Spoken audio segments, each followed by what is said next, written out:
Halo, Assalamualaikum warahmatullahi wabarakatuh. Apa kabar teman-teman semua? Perkenalkan, saya Naura Salisa Uswatunisa dengan NIM 2003200 akan menjelaskan materi mengenai teori bermain kontemporer.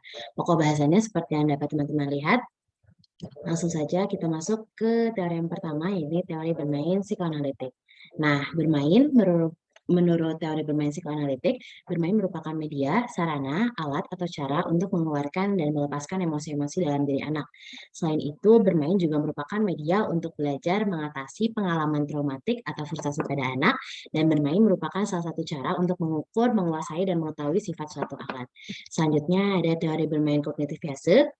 Vyasa berpendapat bahwa bermain itu terkait erat teorinya tentang tahap-tahap perkembangan kognitif anak, yaitu sensori motor, berpikir praoperasional, dan operasional konkret. Digambarkan Vyasa sebagai karakteristik bentuk bermain. Selanjutnya, semua permainan yang dilakukan oleh anak oleh Vyasa dianggap memiliki peranan aktif. Selain itu, bermain juga merupakan sarana untuk belajar berpikir, mengungkapkan ide-ide kreativitas atau daya cipta, dan berimajinasi. Selanjutnya ada teori bermain kognitif Vygotsky. Nah, menurut Vygotsky sendiri, perkembangan pada anak bukan hanya dipengaruhi oleh kegiatan anak memainkan permainan saja, namun juga dipengaruhi oleh hubungan anak dengan orang dewasa dan teman sebayanya. Nah, tapi ia juga masih berkeyakinan bahwa bermain mempunyai peran yang sangat penting terhadap perkembangan kognitif anak. Karena pada saat bermain, anak secara tidak langsung telah berinteraksi dan telah terjadinya komunikasi antara anak dengan orang dewasa dan teman sebayanya.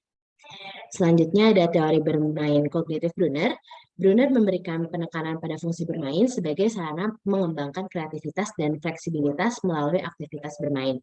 Jadi melalui aktivitas bermain ini anak dapat berkreasi sesuai dengan imajinasinya dan mampu menyesuaikan dengan lingkungan bermainnya. Selain itu, apabila bentuk dan alat permainannya baik dan menarik bagi anak, maka kognitif dan kreativitasnya akan berkembang dengan maksimal. Dalam bermain, yang lebih penting bagi anak adalah makna bermain dan bukan hasil akhirnya. Nah, saat bermain, anak tidak memikirkan sasaran yang akan dicapai, sehingga ia mampu bereksperimen dengan memadukan berbagai perilaku baru yang tidak biasa. Selanjutnya ada teori bermain dari Sutton Smith.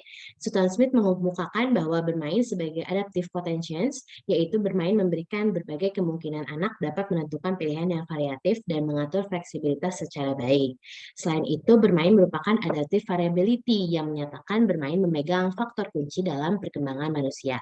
Nah, menurut Sutton Smith, fungsi bermain dapat membantu aktualisasi potensi otak anak karena menyimpan lebih banyak variabilitas yang secara potensi ada di dalam otak manusia. Selanjutnya ada teori bermain kontemporer dari Singer.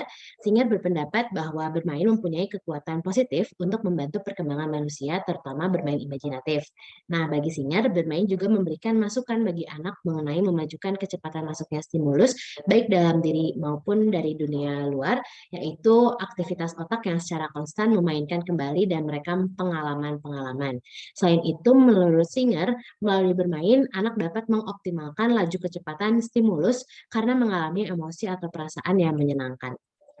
Selanjutnya ada arousal modulation theory atau teori bermain modulasi. Nah, teori membangkitkan semangat atau teori bermain modulasi ini berpandangan bahwa bermain dapat dijadikan sebagai alat mempertahankan tingkat semangat yang seimbang. Maksudnya adalah menyeimbangkan antara menumbuhkan semangat dengan mempertahankan semangat yang telah tumbuh. Diasumsikan hadirnya dorongan bermain akan menjaga semangat pada tingkat optimal. Dan teori yang terakhir yakni teori bermain metakomunikatif dari Bateson. Nah, jadi teori metakomunikatif ini berpendapat bahwa anak memiliki kemampuan untuk menyampaikan pesan yaitu melalui bermain. Lalu Bateson pada tahun 1955 mengatakan bahwa landasan teori bermain adalah suatu gambaran tentang kerangka-kerangka dan pemerangkaan. Kerangka bermain Bateson yang digambarkan sebagai kerangka psikologis dirancang untuk terjadinya tindakan di dalam kerangka permainan itu sendiri. Mungkin itu saja yang dapat saya sampaikan. Terima kasih. Wassalamualaikum warahmatullahi wabarakatuh.